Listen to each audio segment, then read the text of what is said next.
model of business model. Because I mean, it's the same way with razors. Like, it's usually cheaper to just go buy a razor that comes with like 2 or 3 free blades. Right. It's cheaper than buying a pack of replacement blades. Right. Yeah. That's like it's like the halogen lamps when they first came out, like the torchier lamps, the floor lamps. Mm-hmm. The floor lamp was $25, but the bulb was $25, but the lamp was $13. And I was like, well, I could just buy a whole brand new lamp and a bulb for $13 than to buy the actual replacement bulb, because the replacement bulb was like $25 at the time for one. So it wasn't any different. And when I worked in the hydroponic and indoor gardening industries, we used to sell these, especially when like the ceramic growing lights came out. You could get the light with a bulb, the fixture with the bulb. It had the same output as like 1,000-watt metal halide or a sodium hydrochloride bulb, and you get it for $100. But the bulb goes out, the replacement bulb was $300. It's like, I just go buy a whole nother fixture. It comes with a free bulb, at least. Yeah.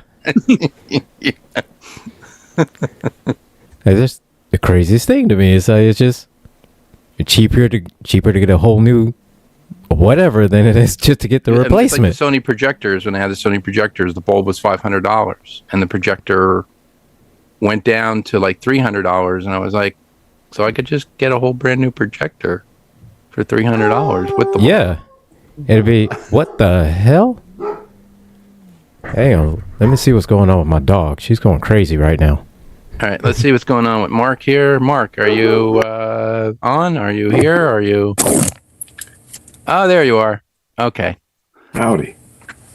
Hey. How you doing? Good. Okay.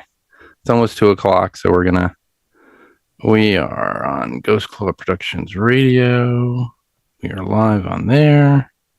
I told everybody that you were, Captain Christopher Pike, so that you look like Captain Christopher Pike, so you do. So.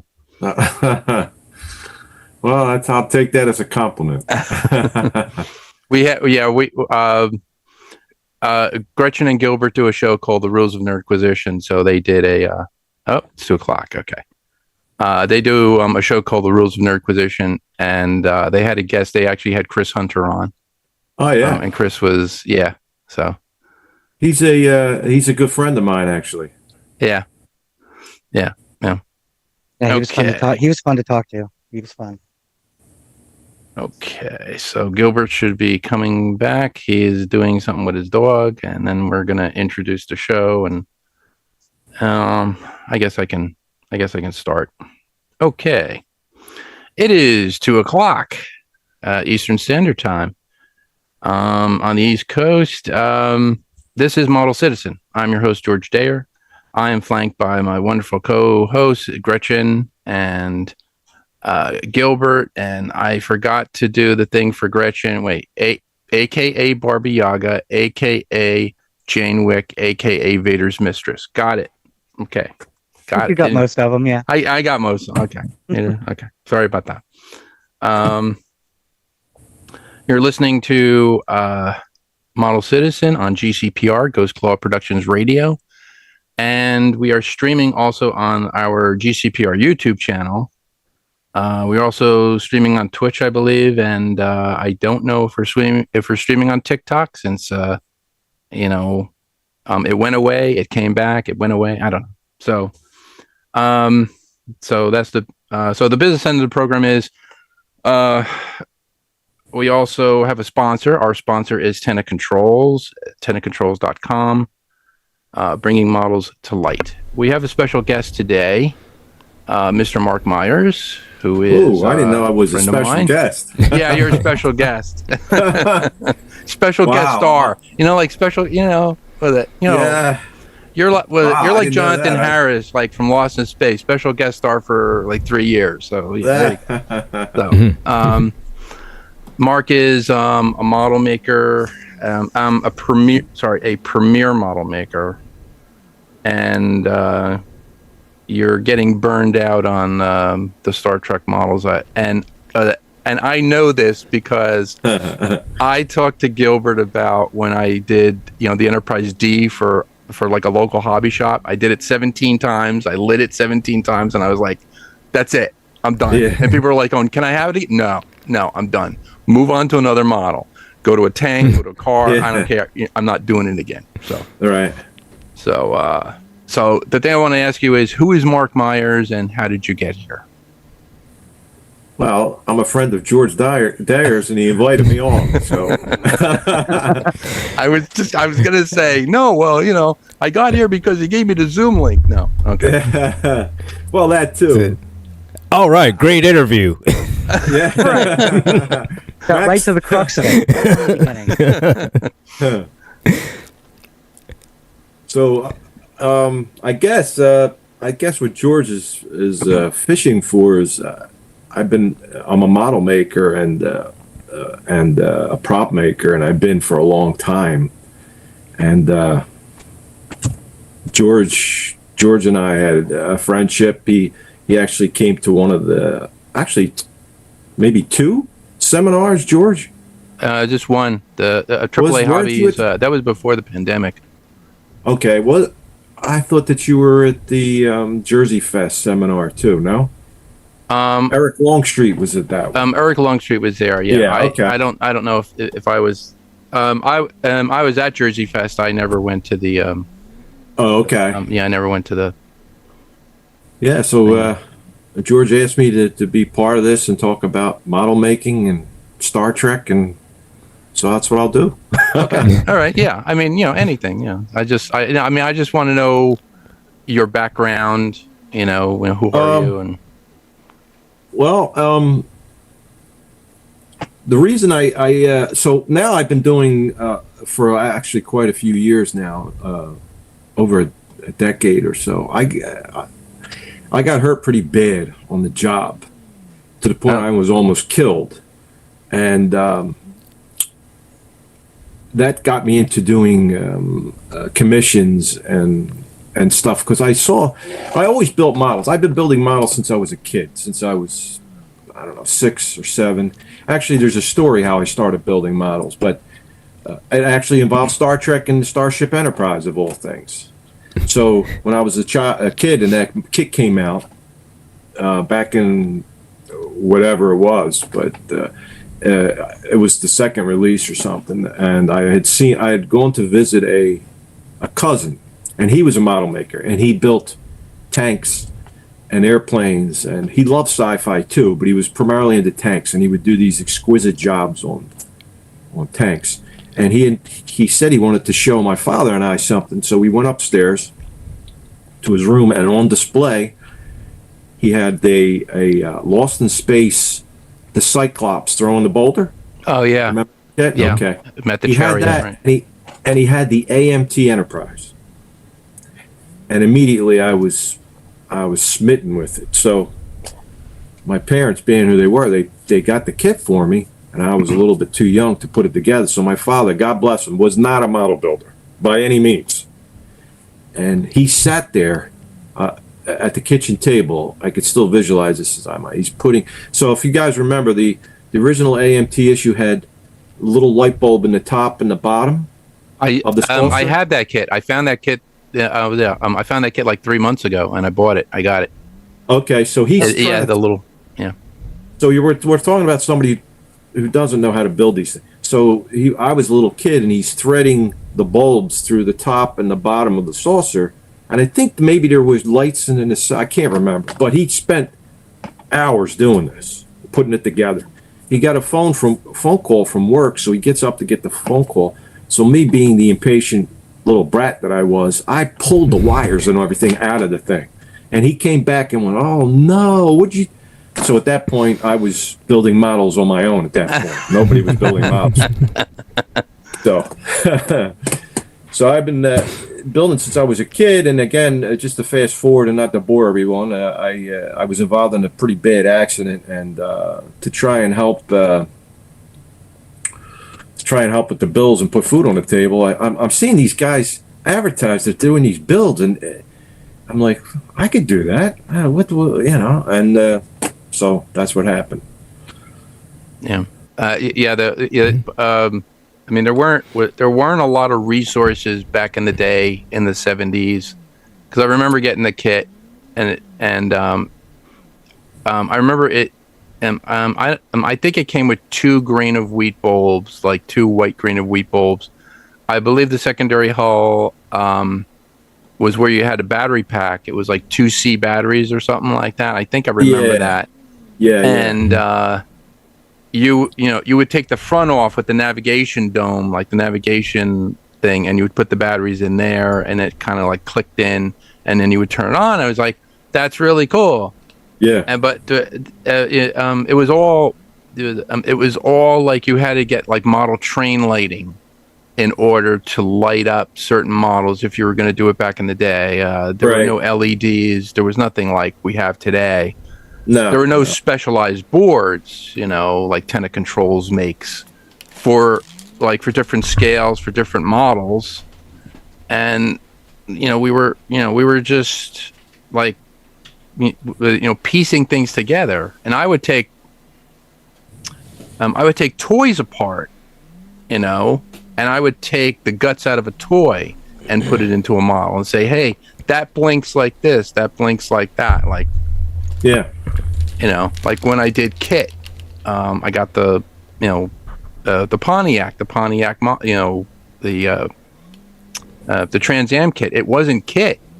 Right. They never came out with a model, that was at that scale. I think it was 1/48 scale kit. Okay. The Pontiac Trans Am.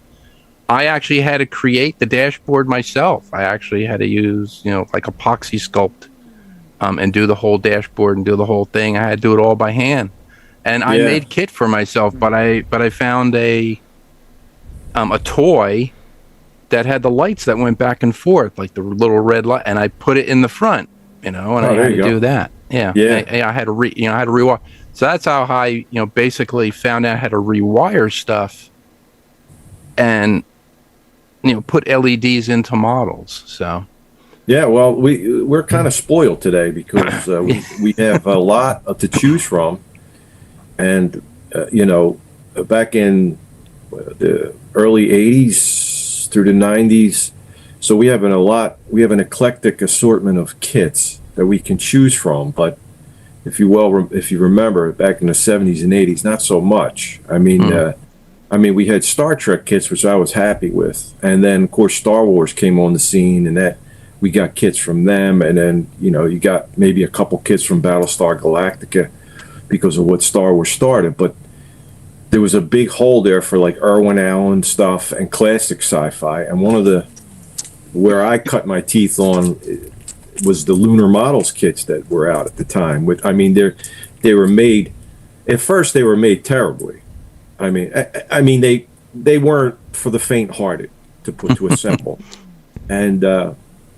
They came out with the Irwin Allen line of stuff, which I always loved. I could see the robot hanging on your microphone there. So they had the Jupiter 2 and different sizes. I think they had a 16-inch size, and then they had a 2-footer. And so I started cutting my teeth on that. And that stuff wasn't easy to work with. Anybody, I don't know if you've assembled any of their kits, but yes, they're. Let's just put it this way: they left a lot to be desired. Well, you gotta. I cut them a break because they're really. I mean, they did what they could do, and they were the alternate source of, like I was saying, Irwin Allen kits, because there was no love at all. I mean, we got maybe Monogram reissued the Flying Sub, and they reissued the Spindrift. Of course, they were all the Aurora kits. Yeah, and. What else they do? Which it wasn't Irwin Allen, but the UFO Invaders, which you're working on. Yeah. The Saucer. So we had those 3 kits, which were reissues, but for some reason the Jupiter 2 proved very elusive, and we didn't. It wasn't until Lunar did that. Now, you flash forward, you had Polar Lights come out with the Jupiter 2. And then Mobius, of course, did the Jupiter 2 and all that. So yeah, I like the Mobius kits. They're they're well thought out, I should say. Most of the detail on them are very good. The other kits that I built were the other model line was Halcyon, I believe. They did vinyl kits.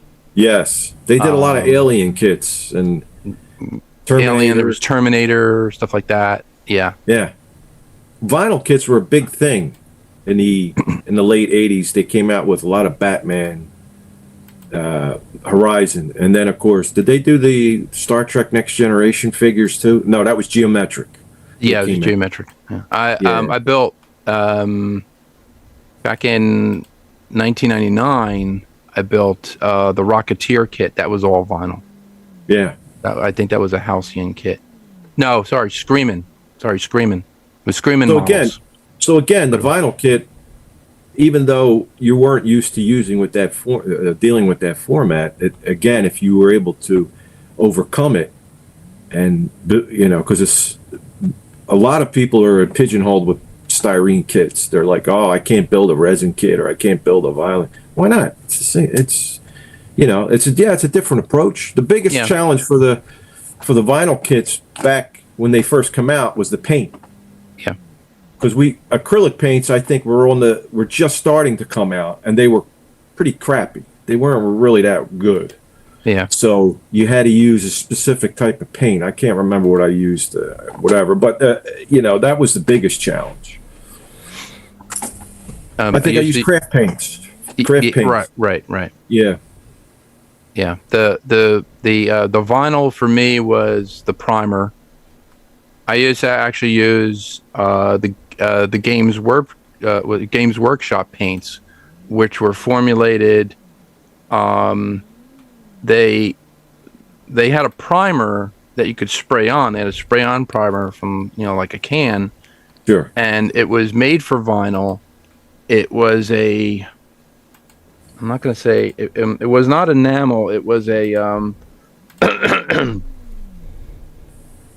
was an acrylic-based primer. Okay. And you could clean it up with soap and water. That's what I loved about it. I was like, wow, this is really cool. You spray it on, and then you had that. Once you had that, then you can use, your acrylic paints. Sure, yeah. To do that. And I was telling Gretchen about, like, when I did Slave 1, that was the first time I had ever used acrylic paints. I sprayed the entire model with a silver enamel, just to get the base coat of metal. Well, sorry, I did a primer, and then I did enamel, and then after that, I went in with acrylics, so I could use steel wool to kind of scrape it off the panel and get like that chipped effect, like that worn effect down the bare metal, right? Something like that. So, yeah, a lot of the techniques and like for dioramas and building, the Star Wars guys basically, for the Star Wars kits, they basically took the approach of the tank guys, the military modelers, because that's basically what, like Shep Payne at that time, I like his work. I got his book, How to Build Dioramas. It's an older book, and of course there's a lot of things out there now that can probably do the same thing, but at the time his books were the only kind of information on how to do stuff like that. And like for what you're saying about the Slave 1 and all that, I don't know if I got it from him or I don't remember, but just pouring, like if you paint the model the color and you put salt on it and then spray over top and then brush the salt off, that gives the chipping effect. Right. There's different techniques now, and there's a lot more information, and it's quick. It's not like before where we had to go buy a book or we wait till Fine Scale Modeler came out with an issue that had an article that pertained to something we were working on at the time, and if it didn't, you filed it away and like, all right, maybe later on something they'll have something. But we are spoiled today with yeah. Great. Like my hobby shop had the Signal publications, which were good for military kits. You could actually get pictures. Some, would be in color, some would be in black and white, but you could see the detail if you wanted to detail your model like that. There was never anything for sci-fi. Sci-fi was like totally up to you. It's whatever you could do. Yeah. You would possibly get, because of the internet now and everything, you can get like screen grabs, and that's what I had to do when I built the Kirk command chair. Yeah, you're a Google search or an image search away from whatever you need. Yeah. Oh yeah, absolutely. Yeah. I mean, I could look at, like, because I've been asking Steve Neal if he could get me, because he actually had pictures. I don't know if he still has them. He had a big flood, in his house, and he lost a lot of stuff. So he actually had behind the scenes pictures from Battle Beyond the Stars. So it was all those models, and all those pictures I think are just gone. So they were on hard drive. Yeah, and it was, but because he worked for Roger Corman, back in the day. I think he did Forbidden World, the movie Forbidden World, which was the Alien ripoff. But anyway, like like a lot of those models, those screen you can only get screen grabs from the movie now. You just go to the movie and just get a screen grab and go, okay, well, this is this is that. That's how I had to try to figure out the angles for the Kirk chair. I basically had to just watch every single episode and go, oh, look, the chair turned this way in this episode. It turned to the side, and I got a screen grab, and you get it, you print it out, and then you put a protractor on it. And you go, okay, that's a 33 degree angle. That's all this other stuff. And I'm like, there's no real basis for it. There's a couple clubs around. I know that there's clubs. There's the Kirk Chair, Builders Club on Facebook. There's what Todd Morton is doing, Space 1999. That Todd's Corner, and there's all stuff you're doing. So I mean, you're when you do the Constitution refit, I'm just amazed. I'm looking at this stuff and I'm like, wow. And the thing, the new thing is that I believe the original screen miniature of the Constitution refit had a pearlescent panel, like a detail on it, and you're doing that now, right, on yours?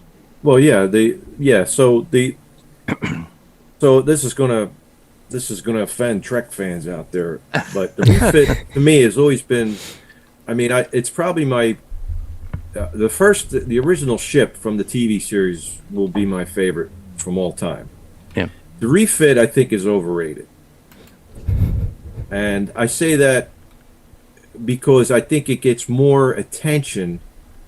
In other words, having built both and having all the information, of course, the refit has a lot more detail on it and all that, but the first one is just so perfect, and the second one, people, that's the best looking story, and it is. It's my second favorite. Don't get me wrong, but it's the pearlescent, the iridescent, I should say, iridescent paint scheme that's on it is there to give it a sense of scale. When they were doing the film, before they brought Doug Trumbull in, the refit is the miniature, the actual studio miniature that they used in all the films, I think, is 8 feet in length, and it's now in the lobby of Elon Musk's or one of those guys. I don't know, one of these rich guys' is lobby. It's sitting there.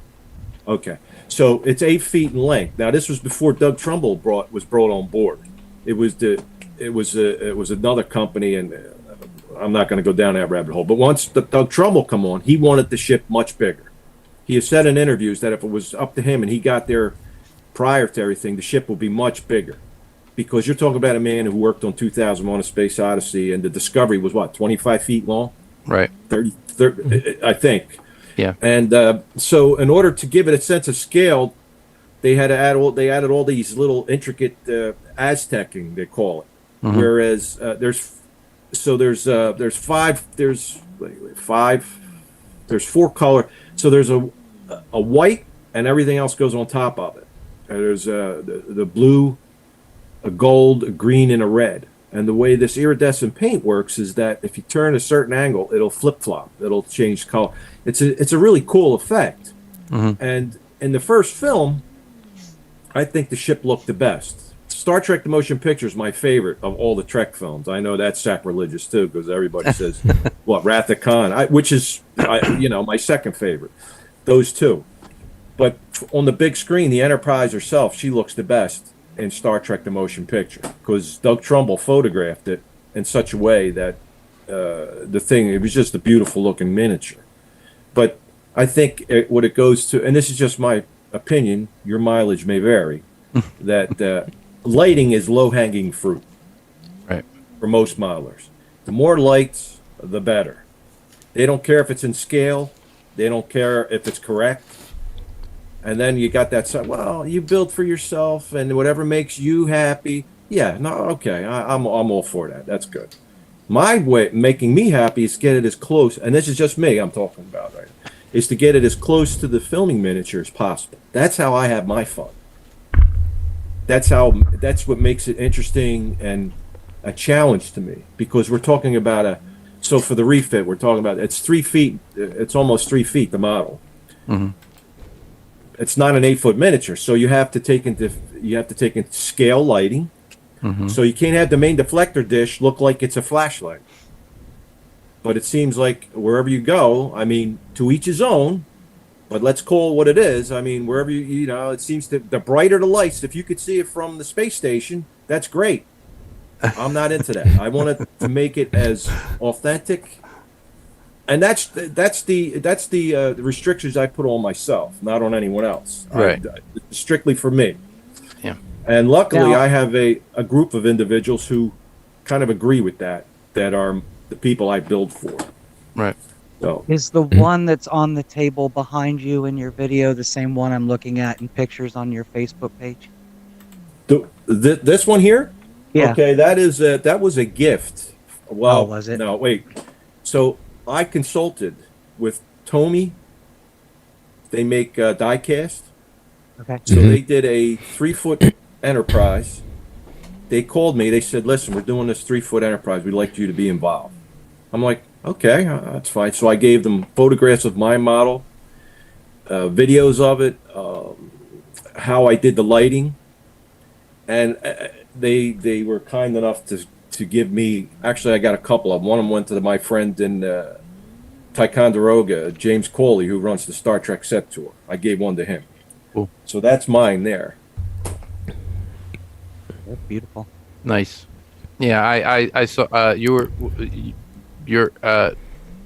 were mentioned on Tested. Adam Savage was interviewing the one guy from Tomy. Chris.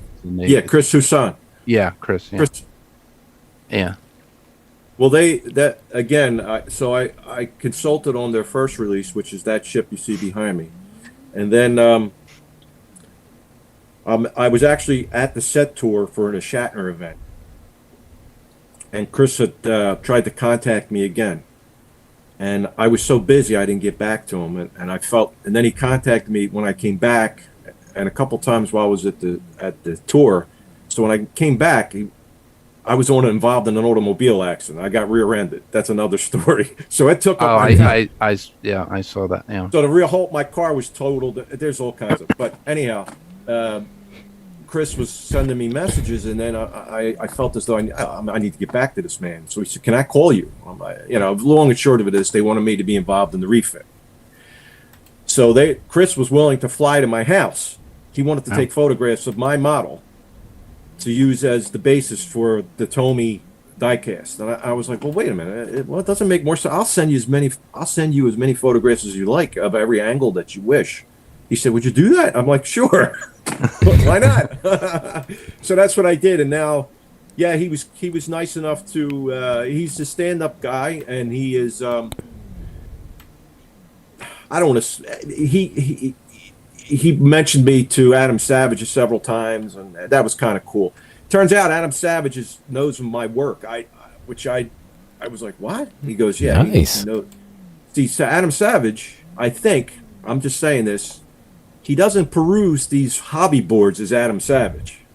Yeah, I know. Yeah, that would make sense because I mean, Yeah, he would instantly be recognized. Yeah, Adam's a builder, and he likes other builders. Yeah. So he was aware of my stuff, so that was kind of flattering and humbling at the same time. So Yeah, he peruses the RPF lot. I know that, and he buys stuff off the RPF. oh yeah, You know, the replica props for him. And I think I know who he is. I mean, I think I know who his screen name is, but sometimes he changes it. Oh sure. So you know, because if people understand who he is, they go, oh, and then they send him questions and stuff. Yeah. Yeah, it's like you have to like keep changing your alias all the time. So yeah. Yeah. So yeah, I'm looking forward to its release. I think it's the refit should be out in October, maybe. Oh, okay. Yeah. October 2025. Yeah. Yeah, I'm looking Nice. forward to it.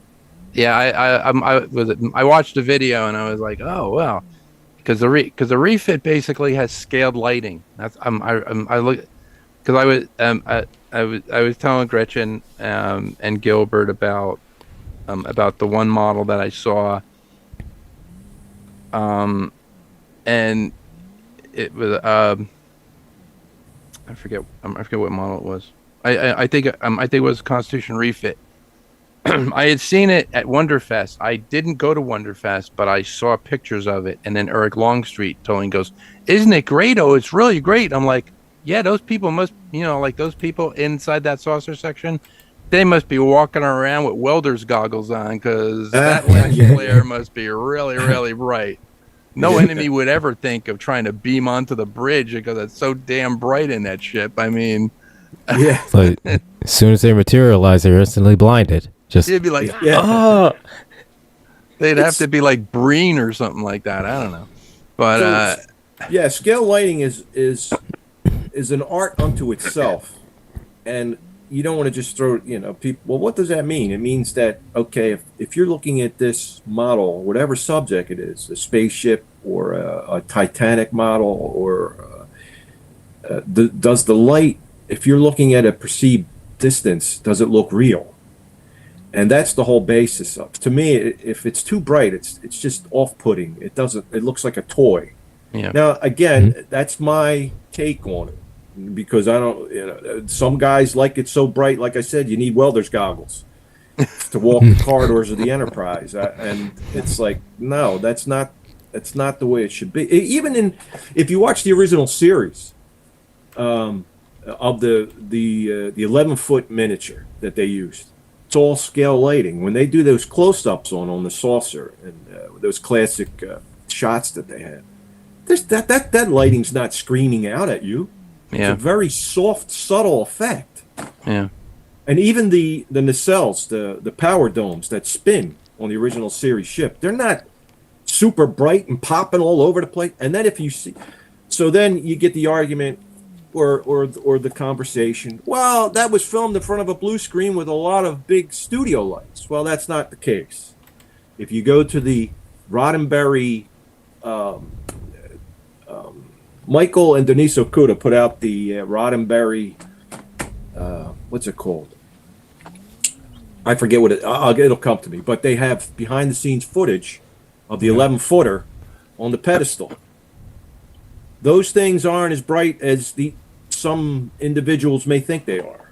Right. They're very subtle effect, which gave them the realism, which made it look real. Yeah, they put pieces of. I think they put like shards of a mirror. They put like glass mirror shards and they glued them around, and it's just basically, well, like back in the day, it was grain of wheat bulbs. That's basically what it is. Right. They were incandescent lighting, but they weren't very, very bright. No. They were Christmas lights. Yeah, they're Christmas lights. Yeah.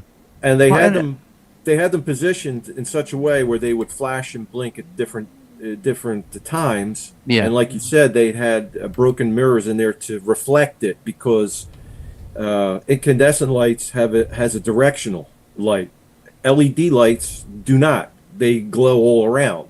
Yeah. So incandescent lights went forward. So what they did was they mounted these things on pegs. There's behind the scenes footage, or not footage, but photographs of the power domes with the caps removed.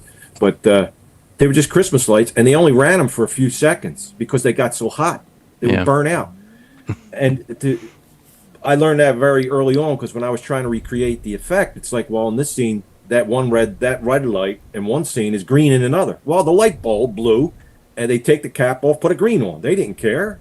The production, it's and who would have thought 50-something years later, we're sitting there scrutinizing every frame. That's the power of the original show, really. I'm an amateur model builder at best, and certainly lighting is something I haven't yet delved into. But now that I'm looking at it, even some of the photography I see, I go on these lighting websites, and the lights are so bright on these ships, you can almost not see the ship itself. There's like a washout in the photos, and it's just like, I don't know, maybe don't do it in a dark room with 300 watt, whatever you got in that thing. I mean, I don't know the watt. I don't know, maybe just levels, but better lighting. Just tone it down. Just not. Well, the six. I don't know. The 60 is it 603 or 604? They're like very, very tiny LEDs. They could fit on like the head of a match. Oh, they got head or whatever. Those real small ones. Those things are so super bright. I tried to put those into the hot base, like when I built the diorama for Jersey Fest, and I was like, that thing is so bright. I was like, I mean, I just wanted scaled lighting on this little gantry to shine down. That's all I wanted. And they were like car headlights, like putting car headlights in, and it was just one LED. It was like this little LED, like a 16th of an inch long. And I was like, stupid $8 LED light strip I got going around the top of my bedroom. I don't need a reading lamp in there. I can just turn it on and read a book. It's so bright. Well, some of the models out there, you could read a book. Yeah, that's what I'm saying. It's just super bright. Yeah, it was. And again, it go back to what I was saying. To each his own. I mean, if you want your model to be so bright and light, but it's up to you. Again, it's just. I keep saying this, and I will continue this. I'm a boring modeler. I just try and make it look, and I'm very keen on what the studio miniatures look like. And if you go on my Facebook page or one of the pages, one of the miniatures I like is from a TV show from Irwin Allen called Land of the Giants. Okay, the Spindrift. Spindrift, yeah. Okay, the Spindrift has a unique shape to it. The real studio miniature. Okay, so this is brought up depending on what group you're part of. I try to avoid it now because it's like going down the rabbit hole of insanity. But the Spindrift, to me, is a beautiful design. It has curves, all the miniature, the filming miniature. Okay, right. This filming miniature is in all of the promotional material. It's in all the promotional material with Deanna Lund, the actress on the show. She's sitting there with the Spindrift. It's in all of the interplay between the giant actors when they lift the ship up and all that. Yet there's a group. Well, maybe I shouldn't get into this because it's going to go down a rabbit hole. But that particular miniature, I wanted that for so long, and the only one that was available was the Aurora one, which is inaccurate. Right.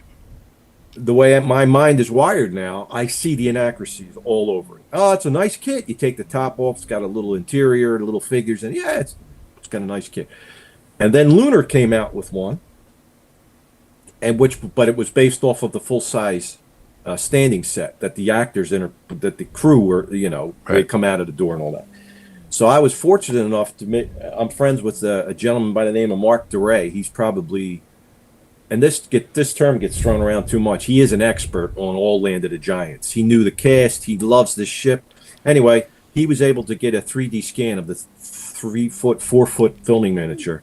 Oh. And I acquired a 16.5-inch kit from him. Nice. That has all the flaws and everything on it.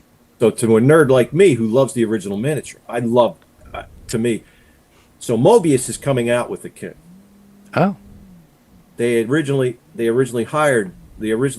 brought Mark on for this thing, and he was telling them, no, that doesn't look right. Well, because there's a committee involved in designing this kit, I'm not going to go.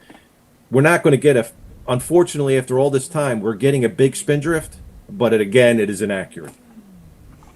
Yeah, a lot of the things I've seen on the spindrift, because people were asking about the sliding door that's on the starboard side of the ship.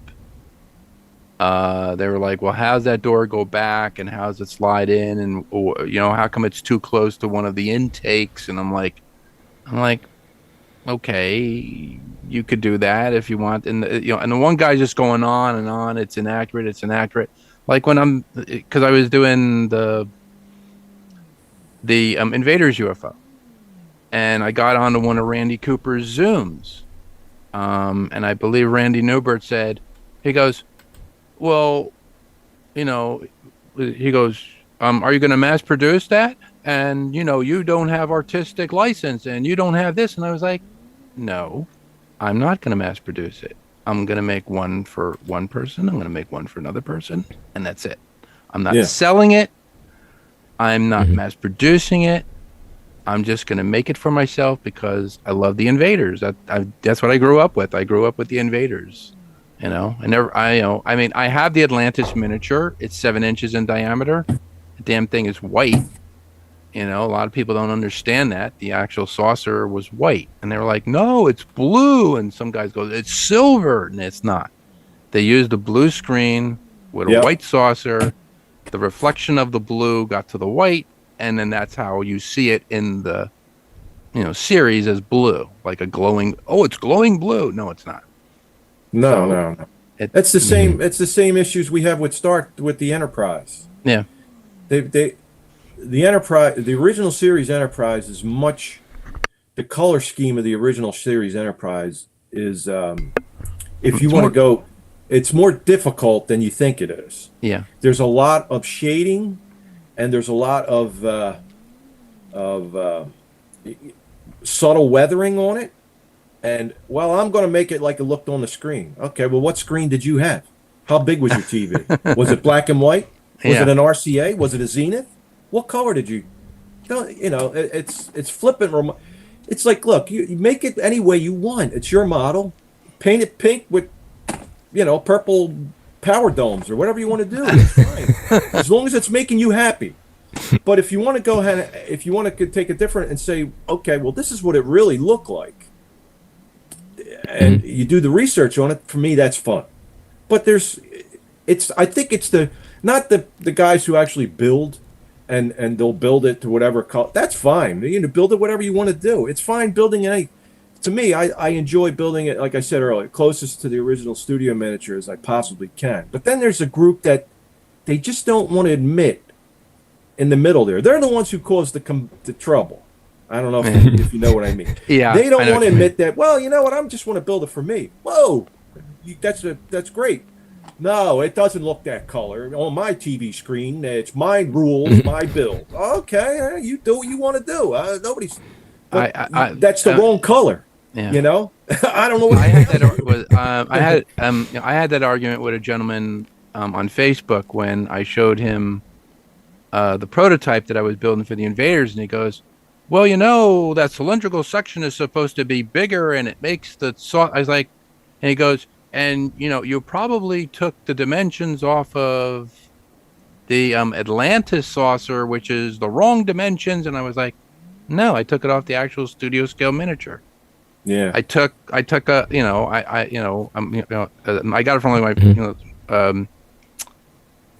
my friend John McCallum, and I said, and he goes, okay, this is this. He sent me the cross section.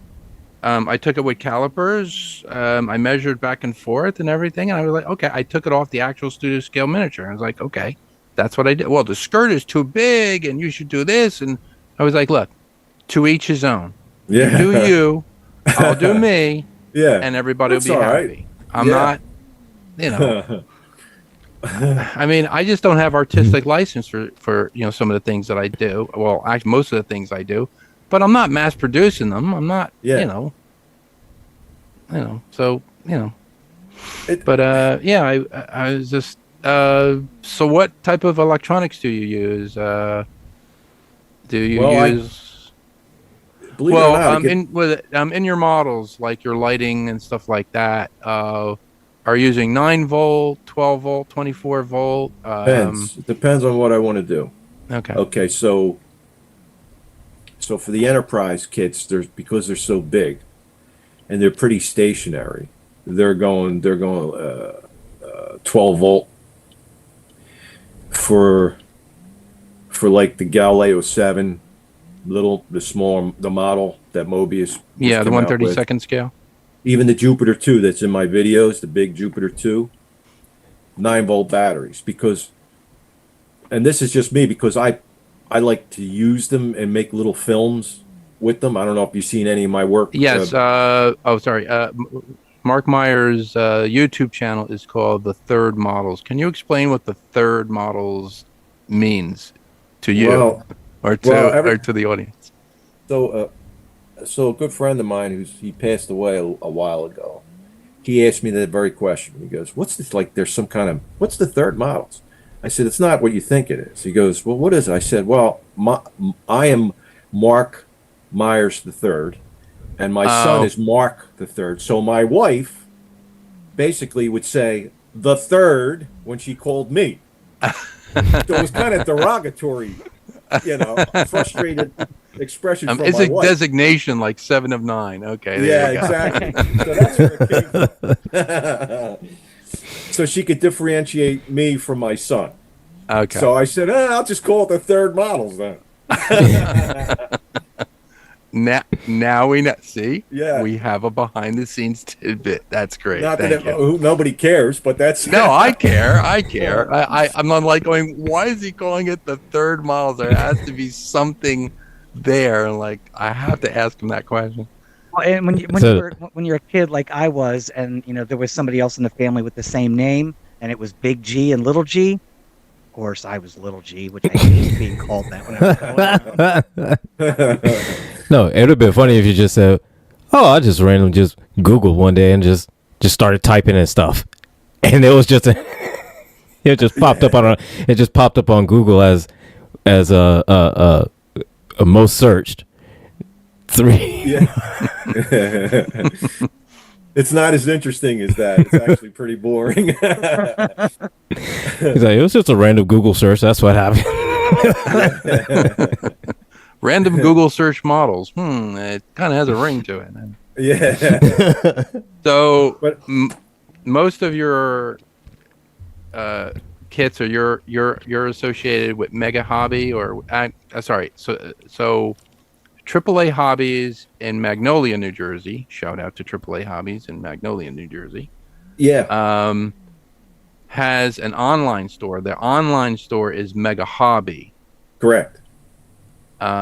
They sell sci-fi. I mean, they sell everything. I mean, I've been there, like going, that's the type of hobby shop I would have loved to have here in Pennsylvania. I have to travel like 2.5 hours or maybe an hour and a half to get to New Jersey to go to Tech Toys and then go there. If I traveled to Magnolia, because I know we went for one of your model expositions before the pandemic.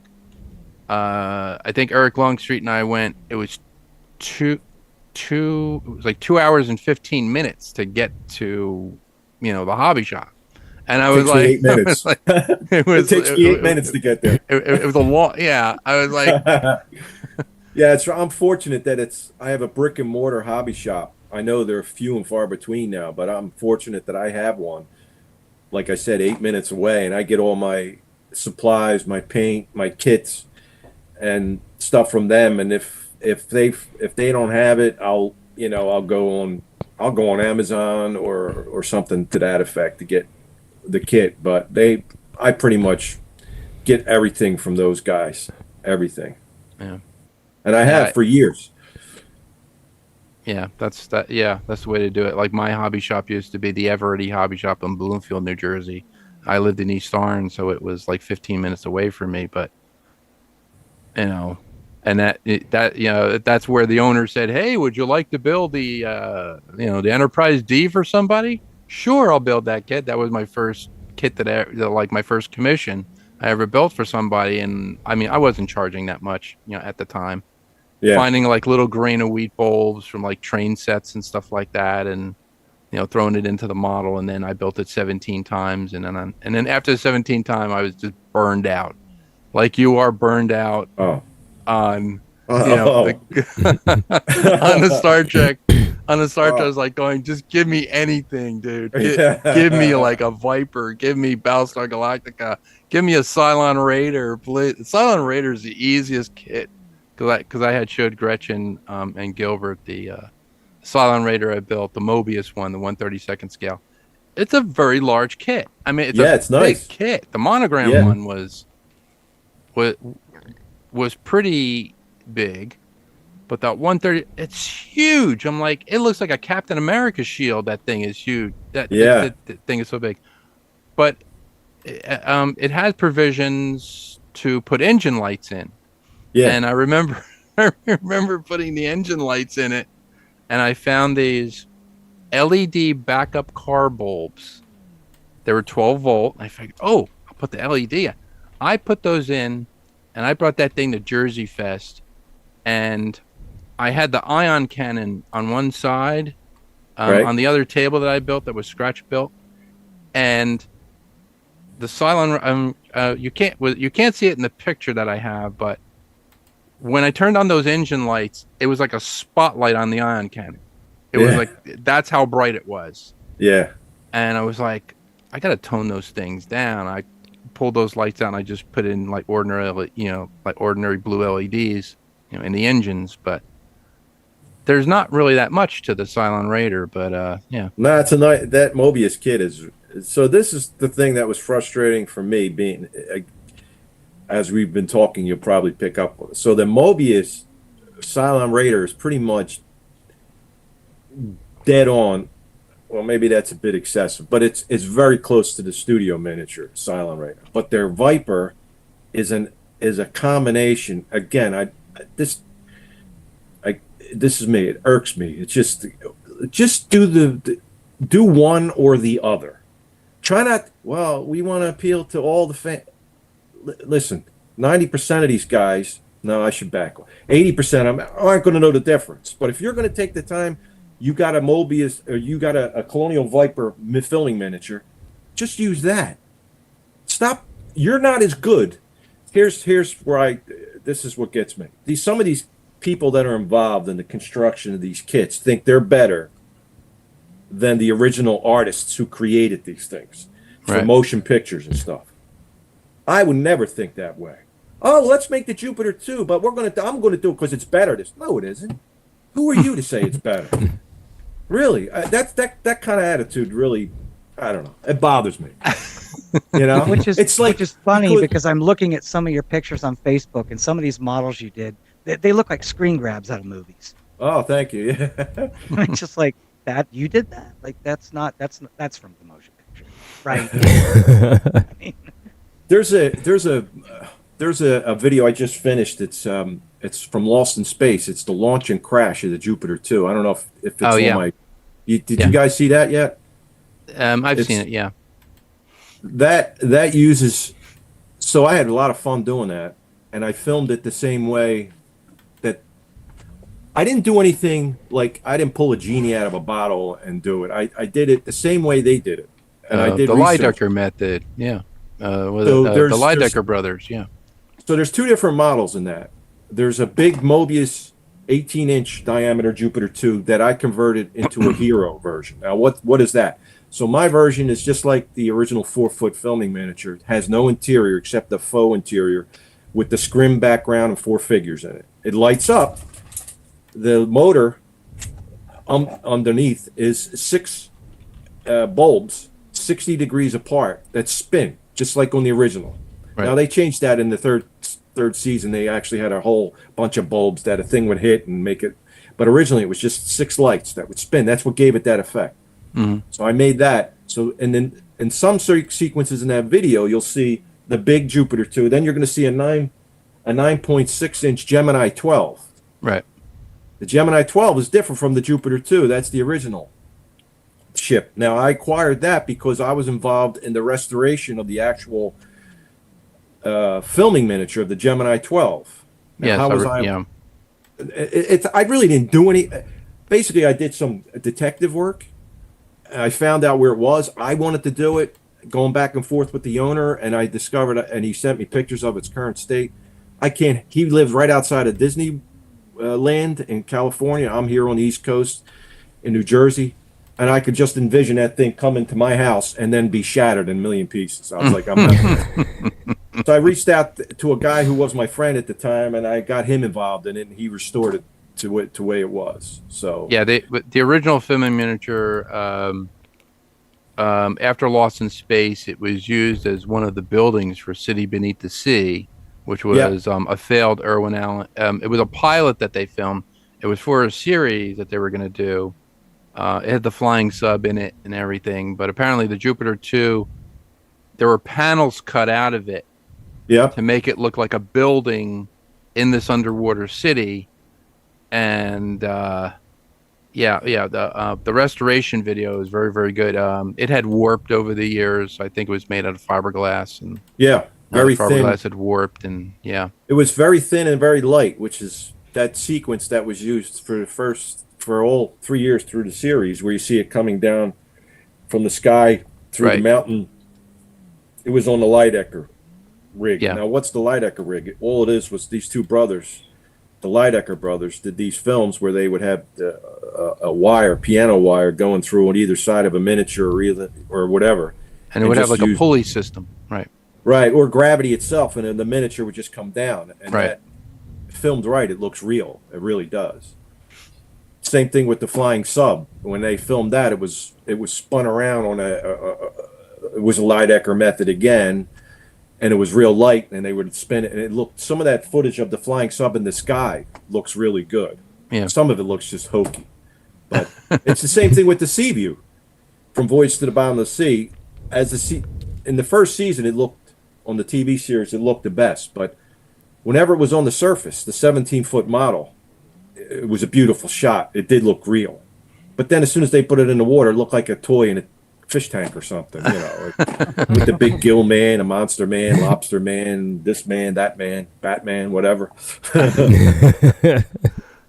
the one that my friend said that I should do, because I had done the Deadly Creature sculpt. It was a stand for my friend Tony Pacetti for his 37-inch Seaview. I had that at Jersey Fest, and my friend Dave Evaldi said, "You know which one you should do next?" I said, "Which one?" He goes, "The one with the scientist who gets real big. He grows out of the thing, and he's wearing this big yellow sweater, and he's grabbing the Seaview, but he's got like fangs. He kind of looks like a werewolf."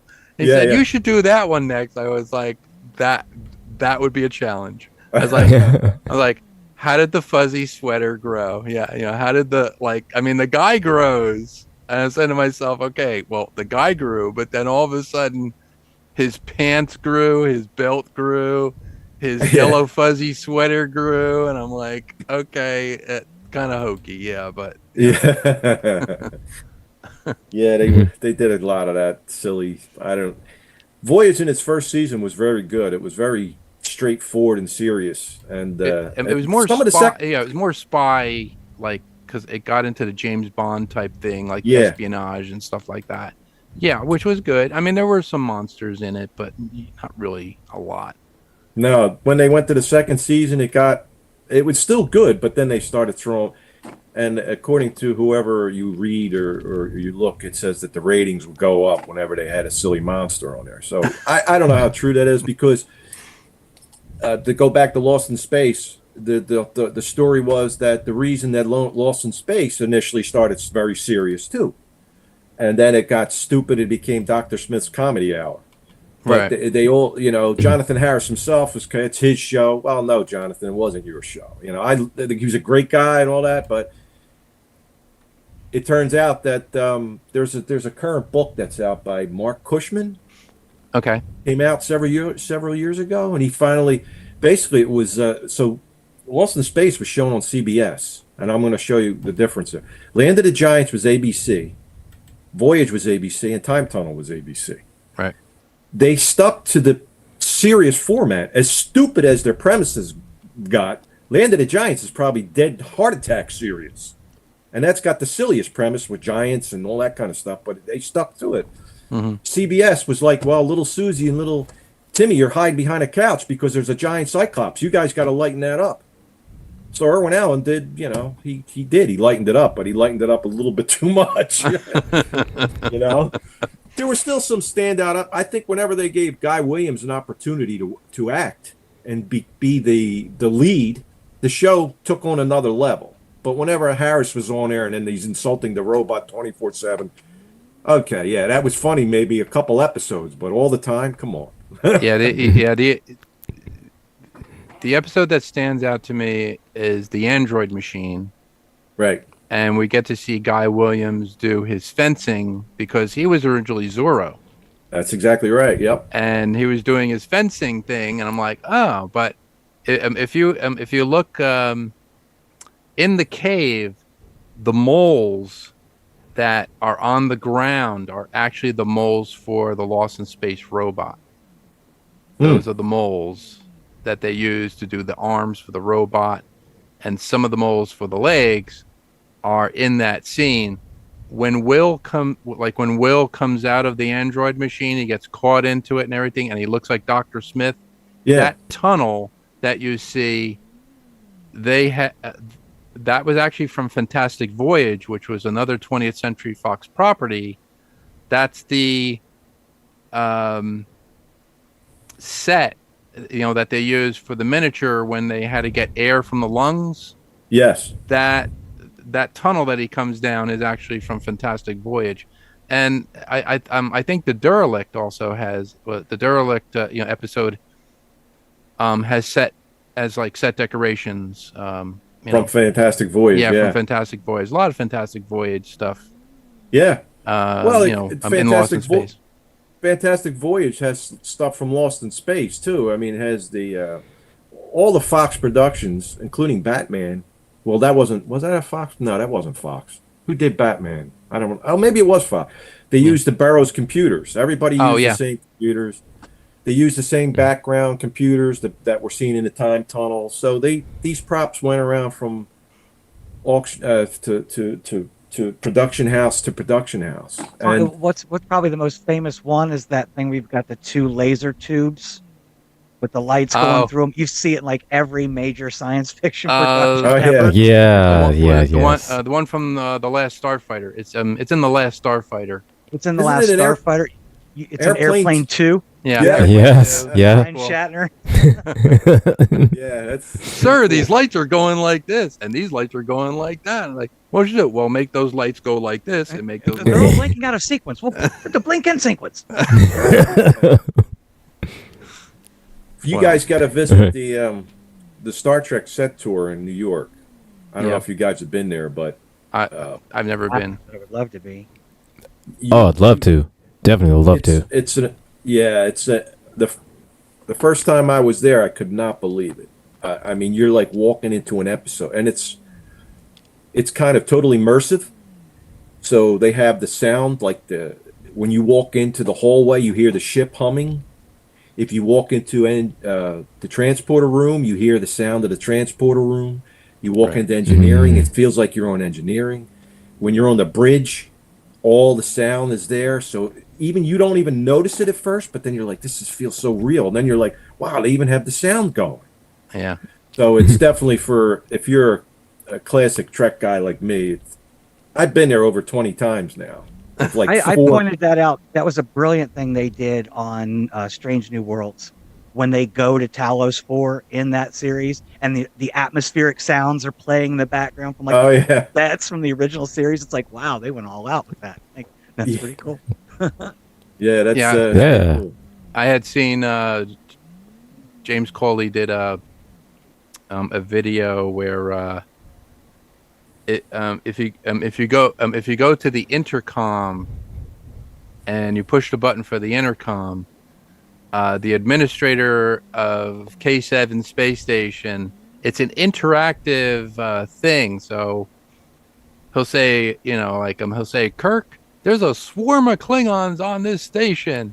And then you can reply, back with the same line, you could reply with, back with the same line that Kirk goes, I didn't know that, 5 Klingons, constituted a swarm. And then it'll go back and forth. You'll do it back and forth with it. I thought that's fantastic.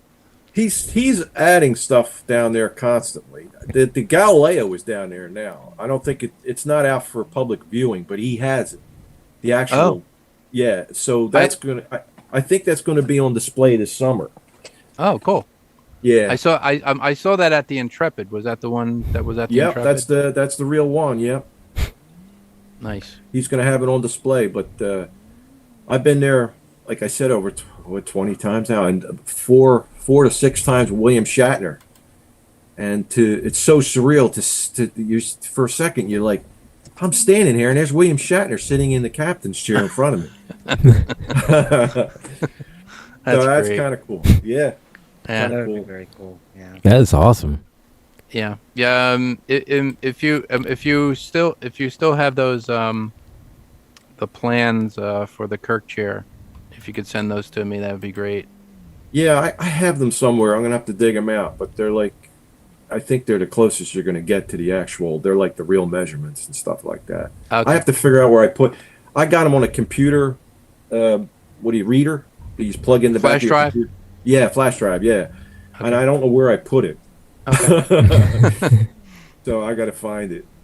Yeah, I was making a Kirk chair for Gilbert here, the Angry IT Nerd, and then Gretchen gets an Emperor's chair, so I have to build an Emperor's chair. Palpatine's throne. Palpatine's throne, which is going to be another learning curve, for me. But I mean, I could do a lot, all that stuff. So I've done. Well, it who knows? before. I might hit you up for the Pike wheelchair after all. I was looking at that, and I was like, it looks like one of those 1950s, 1950 or 60 steamer saunas. The ones you used to get into, the steamer sauna. That's what it looks like. So a friend of mine, his name's Glenn Luftbarrow. He's friends with. He was friends with Greg Jean. He's a big prop collector. He knows Sean Kenny. Okay. Sean Kenny played the crippled Captain Pike. Right. So he was but talking. It wasn't Jeffrey Hunter. No, Jeff Hunter was. They would have cost him too much. He was still alive, very much alive, but it would have cost them way too much just to have him sit in that box like that. So they got Sean Kenny because he has more than a passing resemblance to Jeff Hunter. Plus with the deformed makeup and all on, he's very good. But he told Glenn, because I was asking about if he could find some information. He said it was just basically a plywood box. That's all it was. And he actually did the. You know how the light blinked? He would do that with his hand. Sean Kenny did that inside the box with his hand. Yeah, that's what my guess was. I figured he had a buzzer or a button. He could just go push it once. Yeah, that's what I thought as well. That's all he did was say yes or no. So, hey guys, can I split for a second? I gotta take care of something real quick. Sure, no problem. Sure. I'll be right back. All right. So, it's great to get a little bit of behind the scenes of Trek and everything that he's doing, and so. Oh yeah, absolutely. Yeah, that's pretty cool. Doing any modeling right at the moment, but why aren't you doing your Constitution refit now? just because I've had my daughter for the past few weeks, and she's having everything out. It can be an issue. Starting next week, it won't be that way. But so today, and I'll have to turn off my blur so you can see it. I'm just doodling today, so not like I haven't been paying attention. I'm just not. I don't know if we can see that. Oh, awesome! That's pretty cool. I mean, it's just a sketch. It's not finished. He brought up it being his second favorite. Sacrilegious, and people aren't gonna like the fact that this is not my favorite, and I'm just over here like, I'll be quiet. I'll be nice. It is. It said immediately when he said that, I was like, "Oh, I saw you smirking, and I know you saw me smirking. So we were there.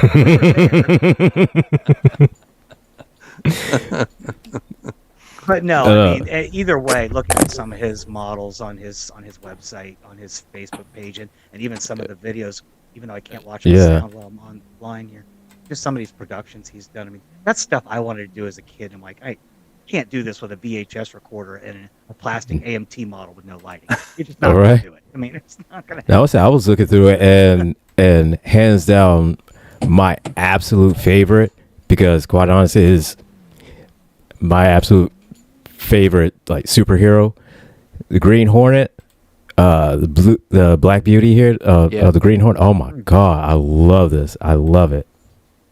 The Kato show. Yes, the Kato show. Yes.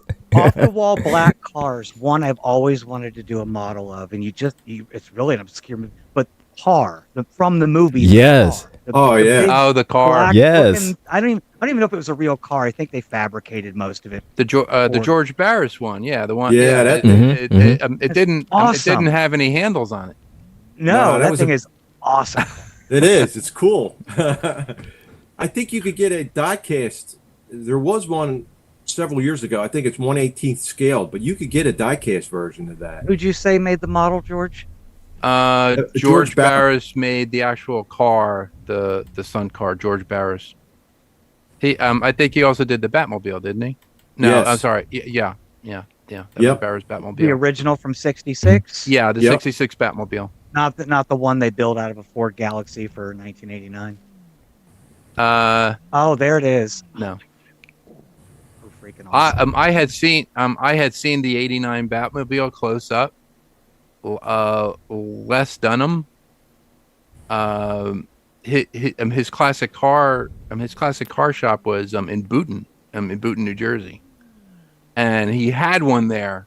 He had it all in the back underneath the thing, and I went with a friend of mine. My friend had go pick up parts. I said, "Do you have the '89 Batmobile here?" He goes, "Who told you that?" And I was like, "Some guy I know, this guy, that guy." And he goes, "I go, can I see it?" And he goes, "Yeah." It was I think it was built on a Corvette Stingray chassis, wasn't it? I believe. What? 89 Batman? The 89 Batmobile. No, that was a Ford Galaxy. Was it Ford Galaxy? Mm-hmm. I saw it, and I was like, okay. Oh my God, I would love to have this car. He goes, everybody would love to have this car. The only thing is, I said, it's very unstable on the road. He said, yes, it's very unstable. Those wings, the wings in the back, when they're driving it down that road, that guy is trying to keep it. Just trying to keep it steady because it's steadily just going. Yeah, because of the aerodynamics of it. Yeah. Yeah, the thing the is, aerodynamics of it is 30 off. feet long. Let's be honest that the Batmobiles in the Schumacher and Burton films weren't exactly the most practical. No, I mean, as far as drivability, no. And even when you get to I think it was the third one with Val Kilmer, and everything in the whole movie is neon. Speaking of lights that are too bright, you can see the fins on the back, flapping when it's driving down the road. Okay, those. It's I'm not sure which is better, if it's all white but it is extremely bright, or if it's completely black when it's bright pinks and bright blues and bright orange. What happened with the original design of the Tucker when they designed the Tucker? It had. The wheels, or the front wheels, had these pods that would move, and it's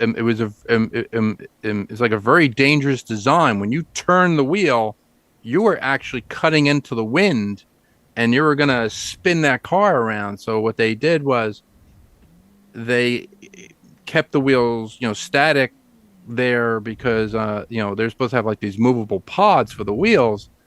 They put the light in, so the light in the Tucker, the third light, turned with the wheels. So when you turn the wheel, the third front headlight would actually spin, or would actually rotate toward where you were going with the wheels. That's the same thing with like my wife's Mazda now. When you turn the corner, the lights actually follow because there's a camera that looks at the road, and it actually, puts those headlights around the bend to actually. We're two steps away from us veering over the center line and the car going, "What are you doing, Dave?" Exactly. So. But I in an effort to always be correct and give factual information, according to the Peterson Automotive Museum, the 1989 Batman was built out of 2 Chevy Impala chassis fused together. Okay. Okay. All right. With 50 caliber machine guns, or were they 30 with 2 machine guns? Well, we can talk about Michael Keaton's body count another time, because that's a whole nother that's a whole nother thing right there. Gretchen has a kill count. She has like a kill counter that she Gretchen and Gilbert do a show called The Rules of Nerdquisition. So they do a lot of they review Star Trek episodes and in order. Yeah, we're on season 2 of the original series. Yeah. Oh, cool. So so part of our show is Gretchen has what she does a KD ratio, which is a kill to death ratio. Right. Which in the show she'll pick out, whichever either actor or actress or extra, whoever has passed, will announce, of course, this person played this role, whatever subsequent role they've played in Trek ever since then. She'll notate all of that, tell the whatever kind of properties they've been in and whatnot. And, let them know when they died and whatnot. And so to keep her kill to death ratio up, to let everybody know who was in this episode that died. Like right now, I'm like 38, 39 to 0. I haven't missed an episode yet. So I figure, I guess I lose one when I can't find I thought you were going to say you were doing the kill ratio as far as was it the red shirts that died the most, or the gold shirts, or the blue? The red shirt. So that's not a bad thing. That's a bad stat to check. That's actually not a bad one. Yeah. There was a guy. There's somebody who actually had too much time on their hands. They did an actual, because everybody says the red shirts, right? That's the big joke, and it was probably funny the first 2,000 times you heard the red shirt. Oh, don't wear a red shirt. Okay, gotcha. But it turns out that the red shirts aren't the ones that died the most. According to this guy's poll, anyway, it was the yellow shirts who died more. So, how about that? Okay. Are they just doing it through the original series though? Because once you get to TNG and you get the color swap. No, just right through the original series. Yeah. Oh, okay. I will have to look into that. Yeah. Maybe Gilbert, you have a project now. Oh, well, that's mine. Because I mean, once we get into like and then you should have a little thing going, like right. He died. Yeah. But see, I've done episodes when we've talked about multiple, because there's been episodes with like multiple people who are with us. And I think the first one was having to talk about Jeffrey Hunter, because we had Chris Hunter on the show that day. But I will say the joke of the kill to death. It is their contributions to Star Trek and other stuff. Yeah, well, just in society or whatever media they want and whatnot. And so I know as soon as we get into like next gen, then the KD ratio is going to go down a little bit. It gets harder as we get into episodes. I mean, like I said, Jeff Hunter and I are actually pretty good friends. He actually came to my house. We met at the set tour. We spent a day at the set tour with Shatner, and then he came here. He wanted to see my models because he's a builder too. Yes, we talked to him about that. Yeah. And he was a plethora. We were talking about it because the reason we became friends in the first place, because I'm a big fan of his father, and him and I connected a little bit, and he so at the set tour, he came down there and in front of everybody, he's like, he's doing this, like this thing to me. And he goes, man, you look just like my father. I'm like, listen, Chris, all right, I get it. All right, man. I said, thank you. But, he was full of information in regards to, so the current, I don't know if you guys know this or not, but Jeff Hunter was supposed to be in the next pilot. He was the only one that Desilu wanted back. The first pilot was good, they said, but then it needed a little bit more. You got to lose the guy with the ears. You got to lose that woman, number one. Number one, yeah. Yeah. But they wanted Hunter back. So unbeknownst to Jeff Hunter himself, he had gotten divorced and remarried. Now, Chris told me this story in my kitchen. He said, it wasn't my father who didn't want to go. His stepmother came in and stood in for Jeff when they reran the pilot. And so she's sitting there with all the execs from Desilu and with Roddenberry and all. And they're like, where's Jeff? And so it goes over. She goes, well, no, Jeff's not doing this. He's a movie star. He's not gonna. And Jeff Hunter didn't know about it, apparently. According to Chris, he said he was mad because he really liked what he was doing on Star Trek. And the other misconception is, well, he wouldn't have been it. He died after the series went off the air anyway, so he would have been around, with all the multiple ifs that or what this happened or not. But it would have been interesting to see. I love Shatner. I mean, I think we all do, right? But it would have been interesting to see Jeff Hunter's particular take had he had a more than one episode to work with. Yeah. Yeah, absolutely. Absolutely. I would have loved to seen it.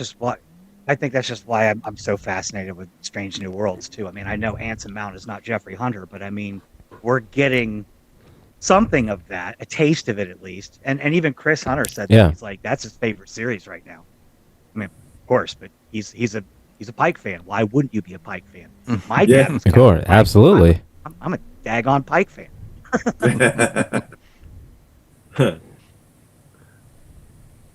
Yeah, I'm.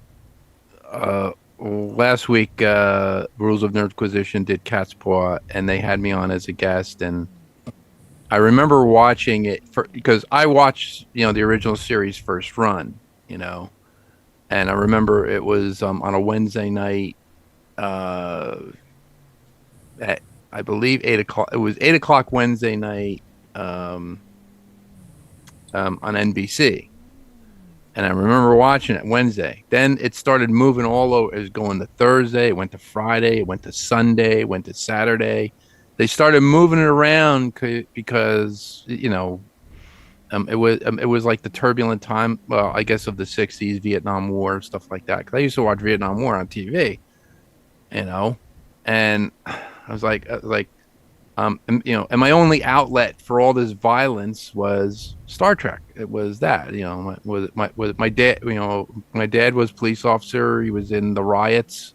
We lived like 3 blocks away from Newark, and I remember, coming home, shining his paratrooper boots, field stripping his M1 carbine and his shotgun, and putting all that together for him, cleaning everything, putting all the guns together. And I was doing this after school.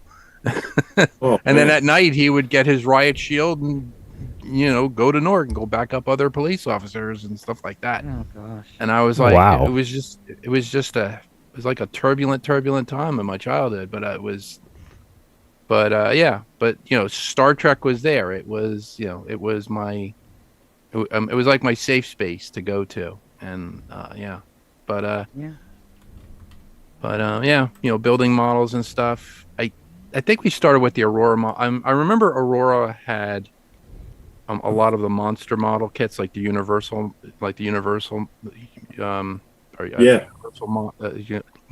Universal monsters, right? That's what they Filmland. Those kits, like the Wolfman and Creature from the Black Lagoon and stuff like that. And I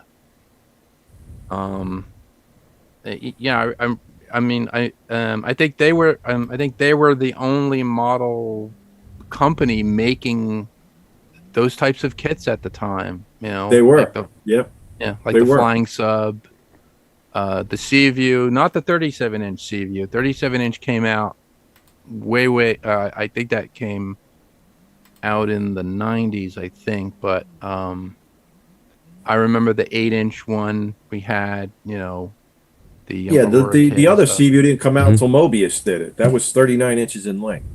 Yeah. That one is that was the Mobius one is the larger one you're talking about. Yeah. But the original Aurora, the little one, yeah. And they never had the TV series one. It was always the 8-window one from the movie. Yeah. Yeah. The the panel window.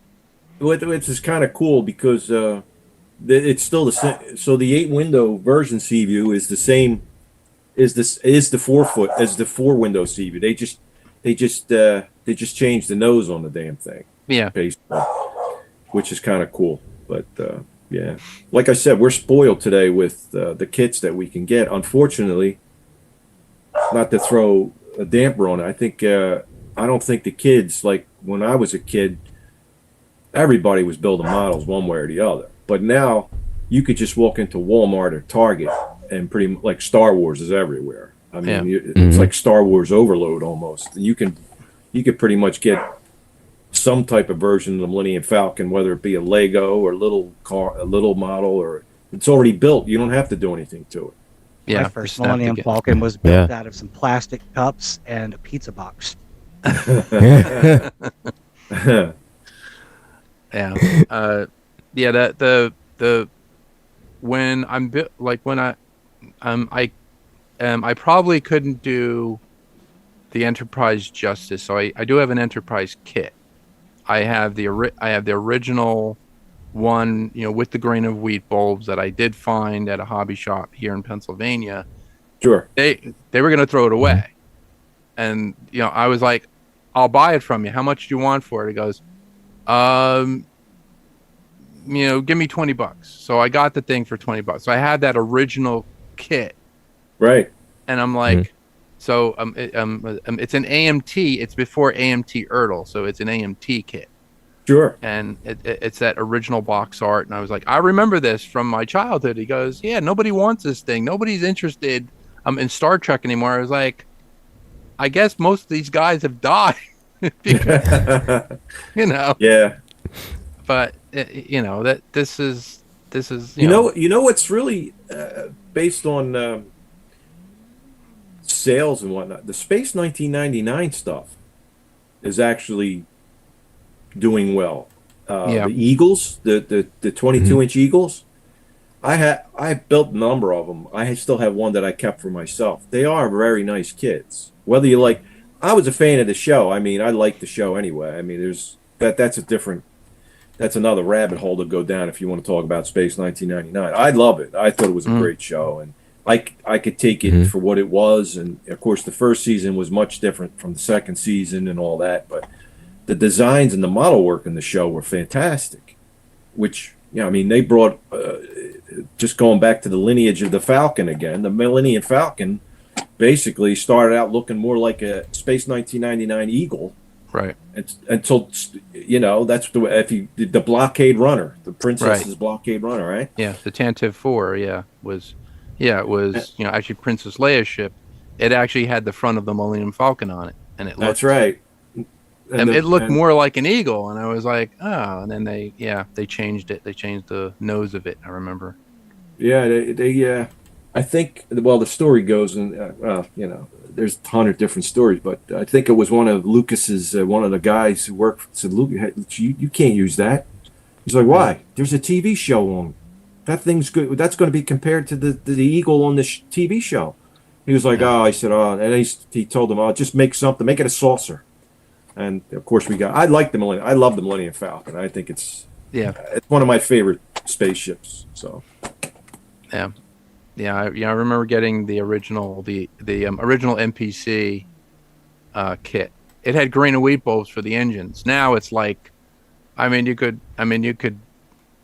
make the engine compartment like, you know, the one on. You could make the one from, because there's an illustrated history of Star Wars. They have a book that shows you all the intricacies, Yeah. the interior shots and stuff like that, and sketches, of the models. So now they actually have the engine detail. Before it was just, two arcs of plastic that were clear.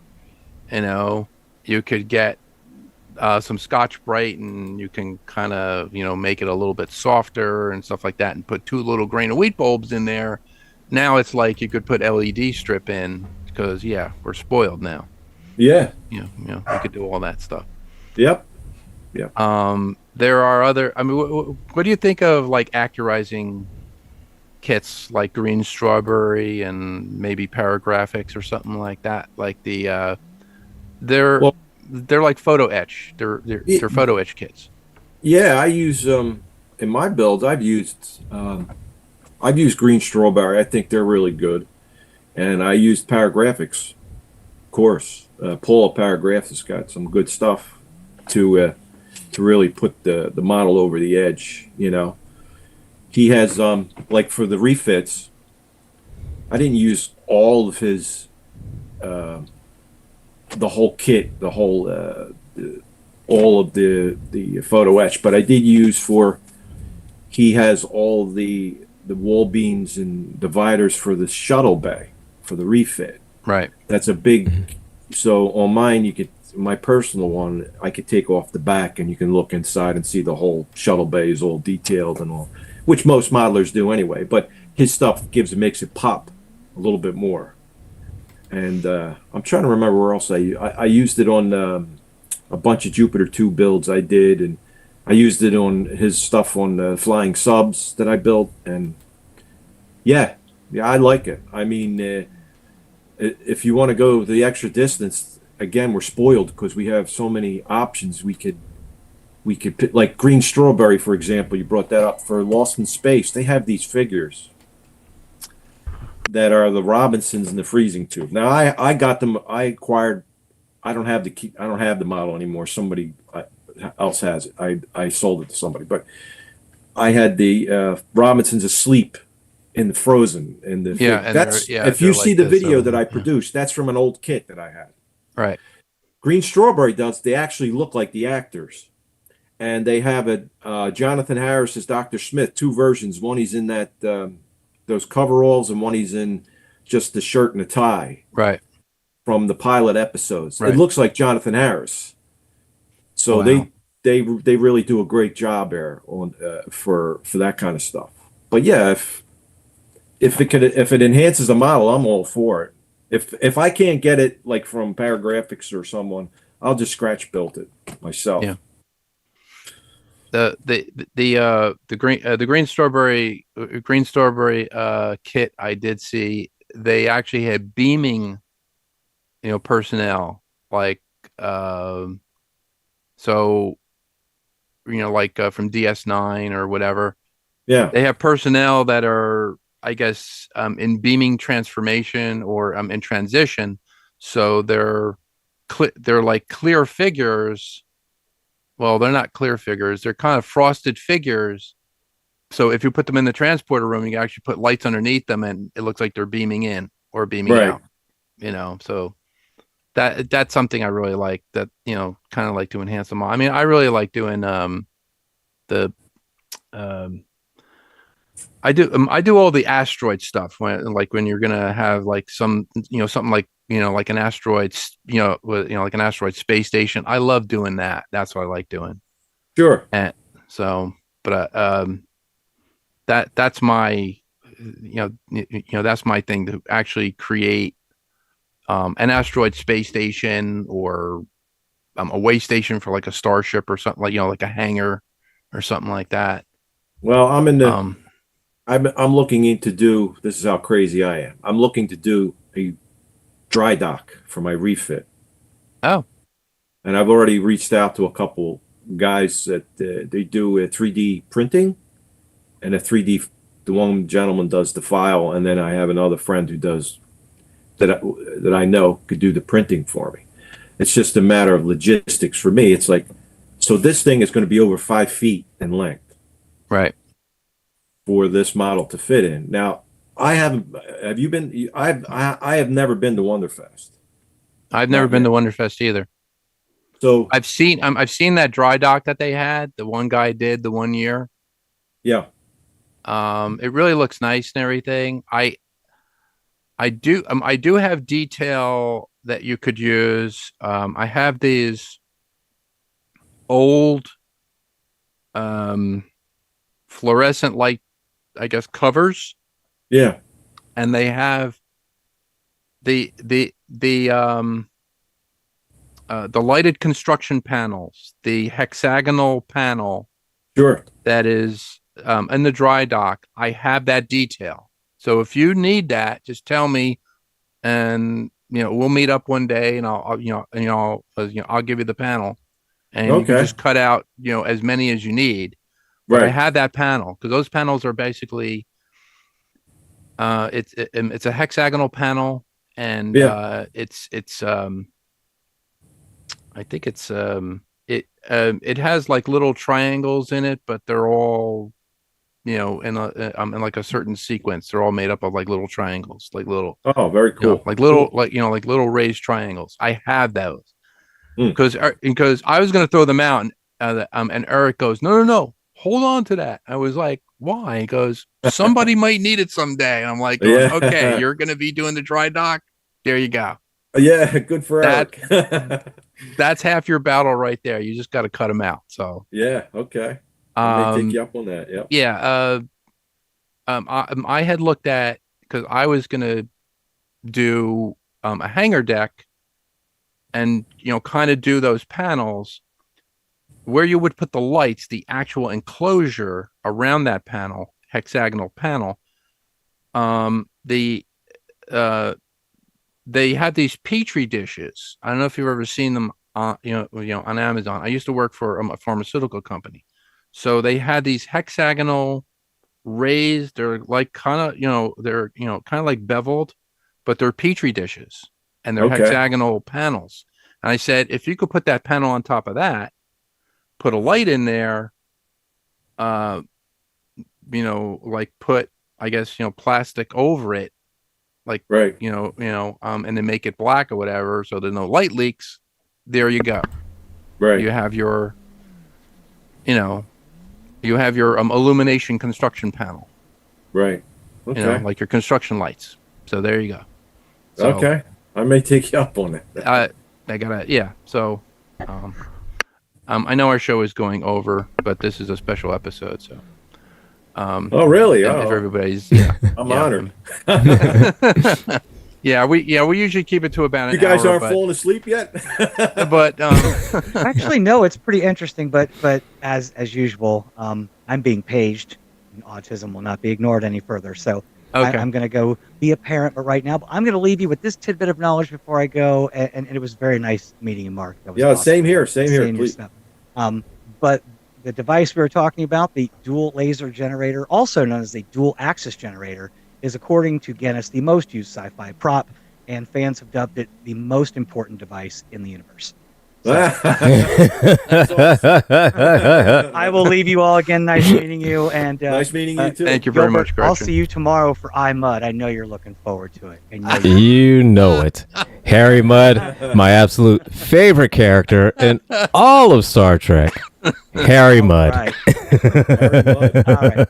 Peace out. Live long and prosper. Okay. Take care. All right, Gretchen. Yeah. So.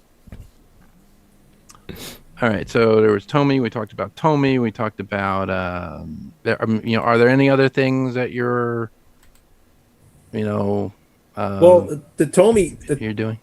So, by doing this stuff and putting my stuff out there on Facebook, first, I didn't want to be on Facebook.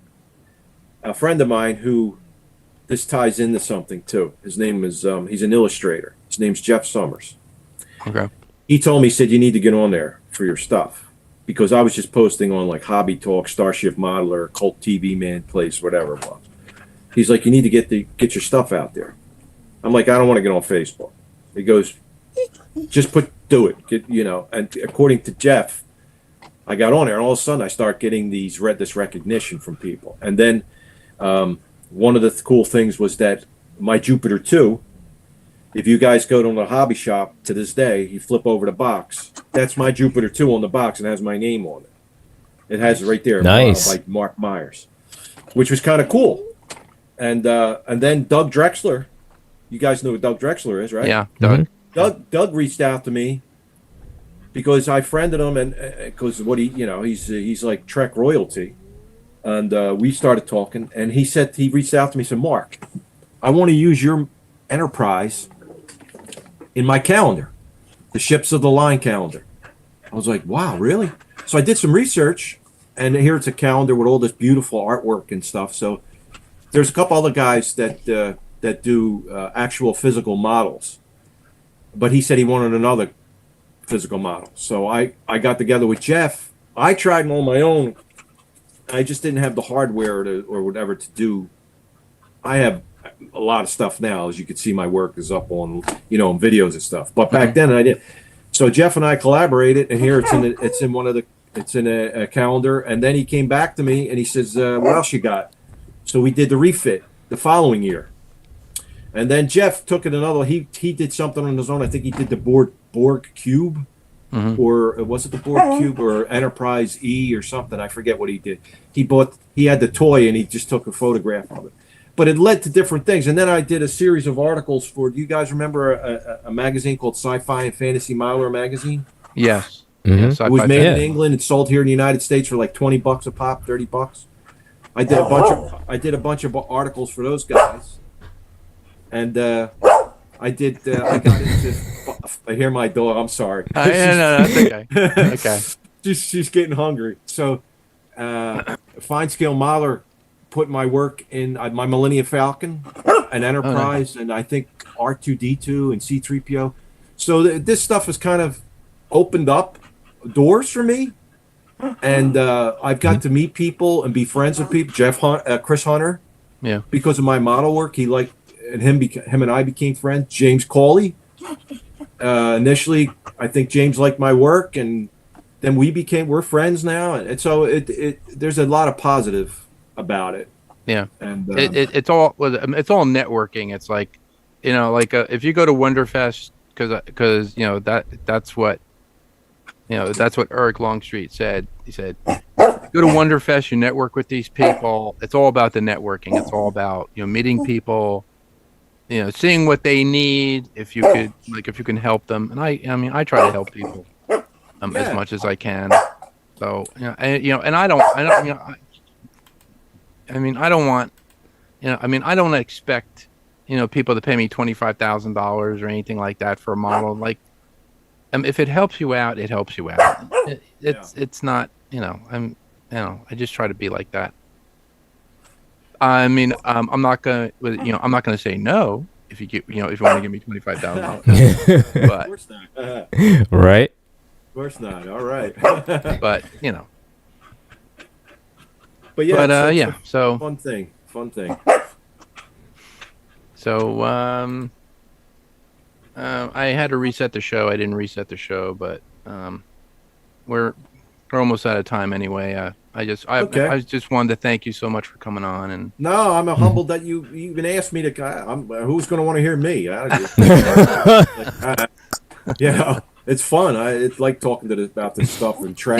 We love. Yeah, I mean, maybe Gretchen. One day, you got to come on to Rules and Acquisition. Yeah. One day, you got to come on Rules and Acquisition to, any episode of Trek you want to talk about. Hey, we can talk about that if you want to. Otherwise, Otherwise, we'll just talk about just Trek in general, or just pretty much anything, because we range anywhere from, once we discuss our episode of Trek, it pretty much range from anything from Trek movies to Star Wars to Babylon 5, to pretty much anything.